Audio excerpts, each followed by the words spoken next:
অভাৱ দুয়োজনৰে আছিল, এজনৰ ভালপোৱাৰ অভাৱ আৰু আনজনৰ বিশ্বাসৰ।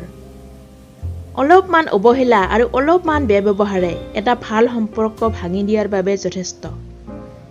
মানুহে জীৱনত দুবাৰ ভয়ানকভাৱে সলনি হয়, প্ৰথমতে কাৰোবাৰ আগমনত আৰু দ্বিতীয়তে কোনোবা গুচি যোৱাৰ বাবে।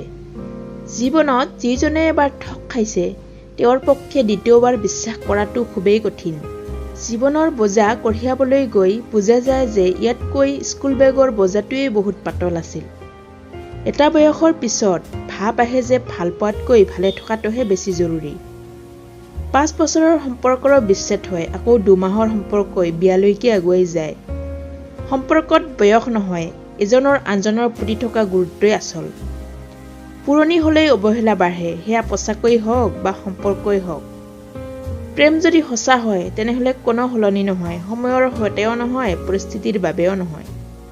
গোটেই দিনটোৰ ব্যস্ততাত যাক পাহৰি থকাৰ আটাইতকৈ বেছি চেষ্টা কৰা হয়, ৰাতিৰ নীৰৱতাত তেওঁলৈকে বেছিকৈ মনত পৰে।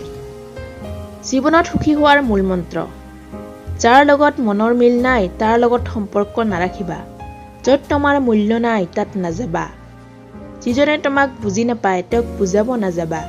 যি হজম নহয় তাক নাখাবা। সঁচা কথা ক'লে যাৰ খং উঠে তাৰ লগত কথা নাপাতিবা। তোমাৰ চকুত যিজন তললৈ নামি গৈছে তেওঁক ওপৰলৈ উঠোৱাৰ চেষ্টা নকৰিবা। জীৱনত 5 ধৰণৰ মানুহ কেতিয়াও সুখী হ'ব নোৱাৰে।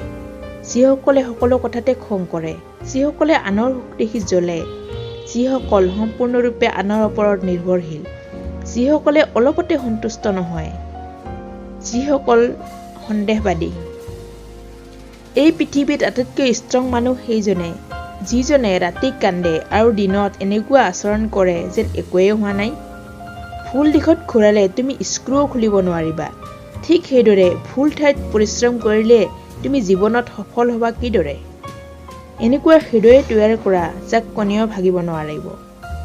এনেকুৱা হাঁহি তৈয়াৰ কৰা যি কেতিয়াও শেষ নহ'ব। এনেকুৱা সম্পৰ্ক তৈয়াৰ কৰা যি কেতিয়াও নাভাগিব। এনেকুৱা এখনো হাতত ধৰা যি কেতিয়াও তোমাক এৰি গুচি নাযাব।